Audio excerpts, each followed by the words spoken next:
guys, what's going on? It's Ash here coming at you today in Raid Shadow Legends. Today I got to thinking to myself, man, there are some elite, some top tier epic debuffers out there inside the game. I'm going to share my 7 favorite. These 7 really can stand toe to toe with most legendaries. Of course, legendary champions, they have the 3-turn cooldown, kind of the coup de grace of debuffs, right? Who has Lydia, Venus, Dracomorph. They have the ability to place decreased defense and weaken on the same ability on 3-turn cooldowns. But that's not to say that there's no really superior top tier, again, epic debuffers out there as well. And today I'm again going to share my 7 favorite with you guys, along with their masteries and how I have them built. So I want to give an honorable mention here, a shout out to Zargala. Not going to be on the list, and the reason is because of her crack armor ability. It only has a 75% chance to land a decreased defense on a 4-turn cooldown. Zargala's amazing, great champion, right? I still think she's really solid because she can dish out a ton of damage as well, and she can be a serviceable debuffer on your squad. However, I really am looking for a 3-turn cooldown, unless they're just absolute god mode in every other area of their kit, you know? I'm looking for a 3-turn cooldown. I'm looking for 100%. And although 2 chances at 75% isn't bad, it's not as consistent and reliable as what I'm looking for to be a debuffer that you can just, you know, depend on to maximize damage for every other champion on your squad, right? So shout out to Zargala. She's certainly one of the best damage dealer debuffers out there for epic champions. But let's go ahead and start out with one of my absolute faves. Really, for me, it's kind of a... I'm trying to look at the list right now. You know, there's a lot of really good champions, right? It's hard to pick favorites, but certainly Stag Knight, if I can find the dude.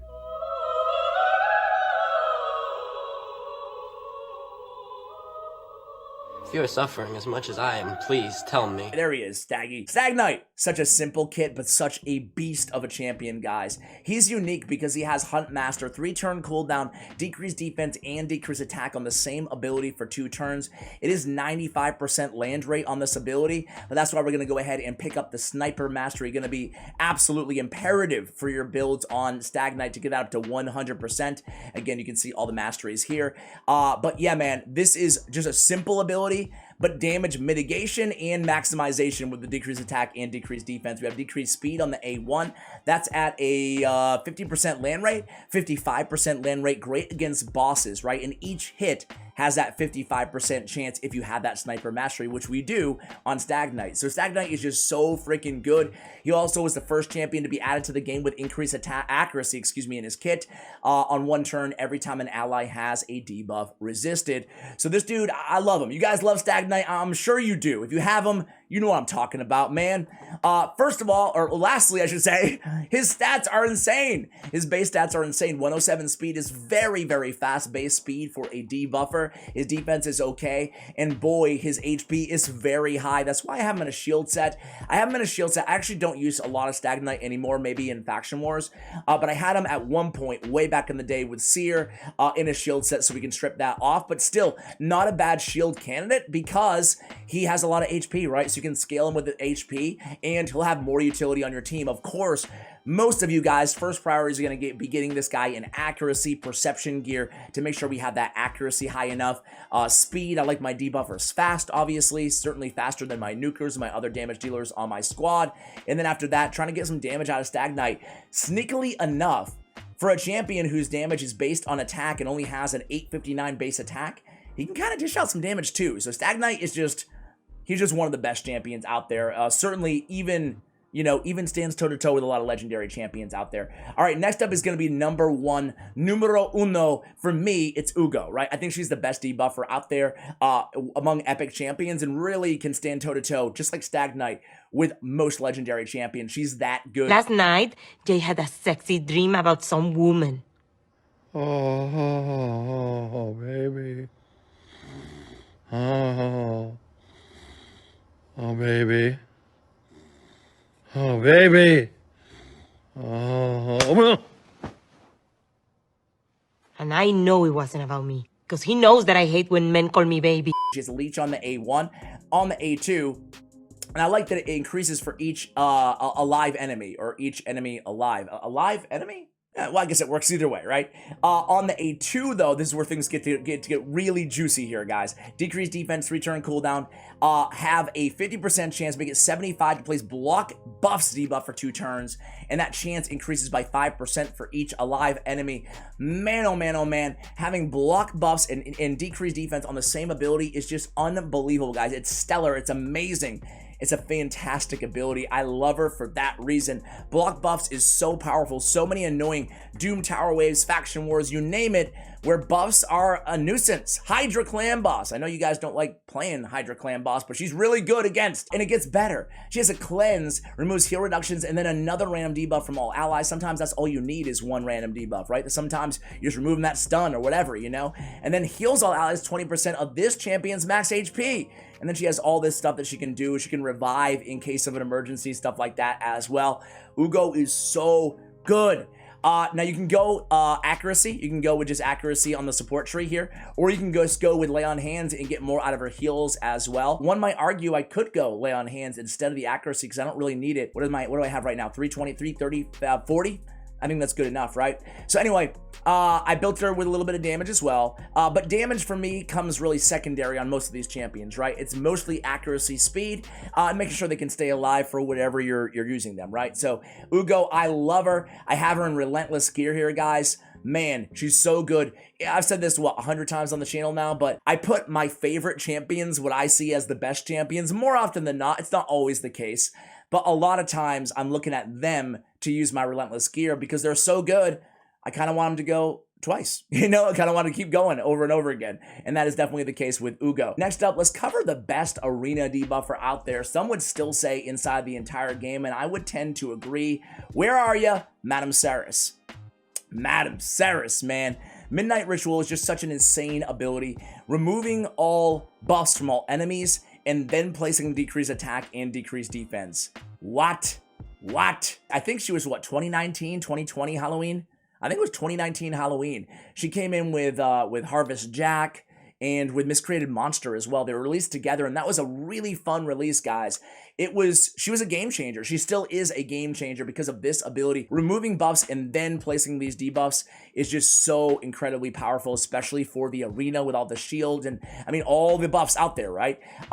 Shield's not even super meta right now, but you guys know what I'm talking about. We can steal buffs on the A2. We have True Fear if buffs are stolen, and then she has Fear on her A1 as well. She has a self-shield on her passive.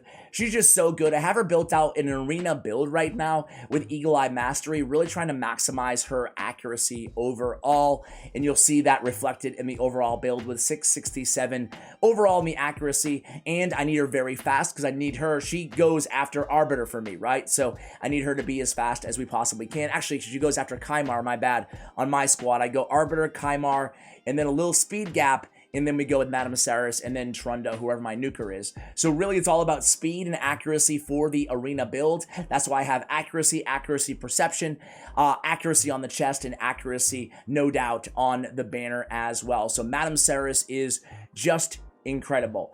All right, let's go ahead and go to a guy who I actually don't use that much, but that is not a knock on him because he's another one of just those really special champions that was added to the game somewhat recently, and it's none other than Deacon Armstrong. So you can see I have him like a little bit naked on the banner here. So let's go ahead and put that accuracy banner on Deacon. Talk a little bit about why this dude is so good, right?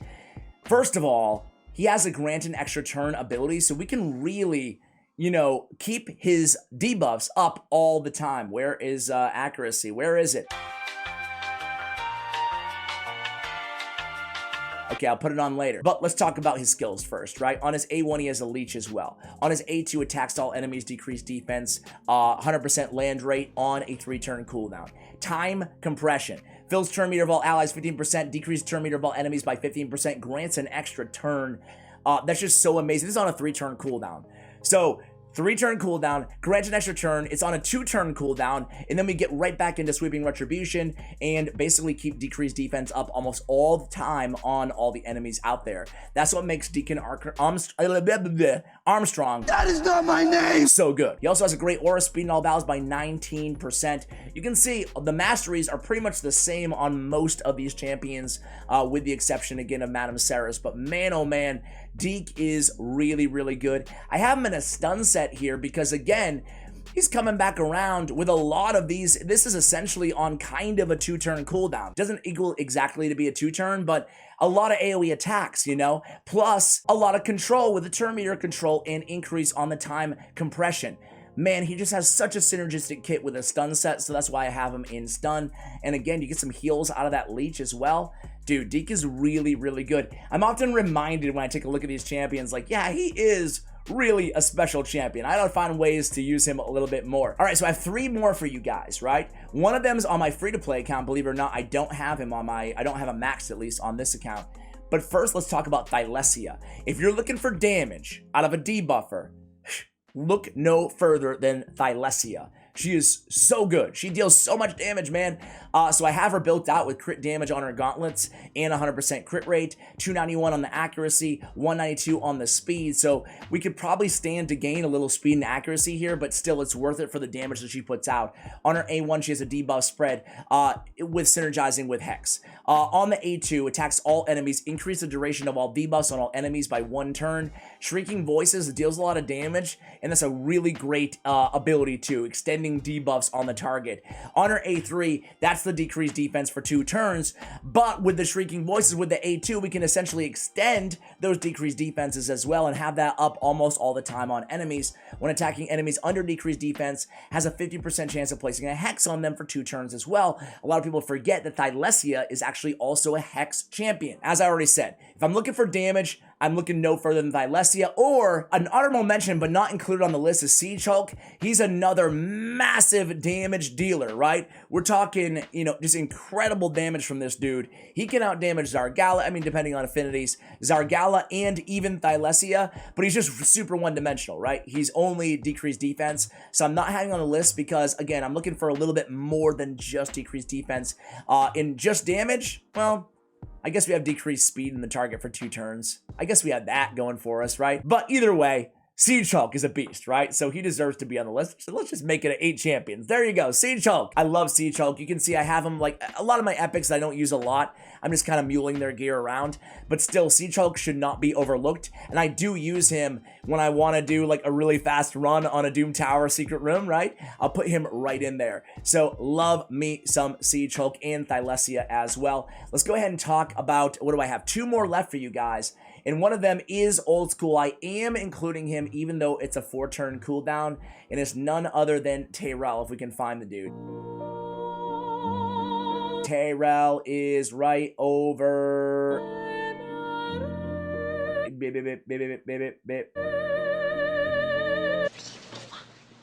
No, he's just dumb. So Tyrell, man, I have to include Tyrell because he has decreased attack on his A1, and then he has decreased defense. He can put them to sleep if they're under decreased attack, but who cares about that? It is a 4-turn cooldown, but this guy's just so good. He has decreased target's turn meter by 50% on the A3 with stun potential as well, and then he has defense in all battles by 25%. So Tyrell really deserves to still be on this list, even though it's a 4-turn cooldown, because of how much other utility and versatility he brings to the table, right? Great for clan boss, great with the aura, has decreased attack, decreased defense, great outside of his clan boss as well with the CC crowd control on his preemptive strike ability. I'm still a massive fan of Tyrell. How about you guys? Do you think that Tyrell has been power crept a bit? There is kind of some whispers out there, a little bit of power creep on Tyrell. I still think he's a really special champion because he's defense based as well. So he's so easy to keep alive. He's one of the most kind of robust, hardy, if you will, champions out there in terms of debuffers out there in the game. So I really love Tyrell. I'm prioritizing, again, accuracy, some speed, get some damage out of this dude as well, and of course defense. So here's the masteries on Tyrell. let me go ahead and switch to my free-to-play so I can show you the last champion. All right, guys, so the last dude is going to be Duck the Pierce, man. He's another defense-based champion coming off of Tyrell. He has decreased accuracy on his A1. He has decreased defense and decreased attack on his A2. Again, on a 3-turn cooldown. The only other champion other than Stag Knight that we talked about today that has both of those abilities on a 3-turn cooldown, and it's a 100% land rate. He also has Provoke and an Unkillable and Reflect damage on his A3 ability. It is only on one enemy. Also has a chance of placing it on 2 random enemies, 75% chance. So not the most insane A3 ability, but he also has defense and faction crypt, so certainly really, really good for faction wars. I have him in a free-to-play build right now, so again, this is kind of a progression account. So I have his accuracy pretty low. Everything's pretty low compared to those other OP, whale champions that I showed you guys, but it is more of a realistic build, right? Easy to get that defense up. Again, base defense 1376 is not bad at all. His speed is a lot less than Stag Knight, 10 less to be exact. But still, I think Stag Knight a little bit over Duck the Pierced, but Duck the Pierced is a tremendous champion who definitely deserves to be on this list as well. And there you go, guys. I even all have him mastered out here. I wasn't sure if I had it all done on the free-to-play account. Anyway, guys, there it is. We have Thylesia, Stag Knight, Deacon Armstrong, Duck the Pierce, Madam Cerris, Ugo, Tyrell, and that's it. Guys, thank you so much for watching, and as always, take care, guys.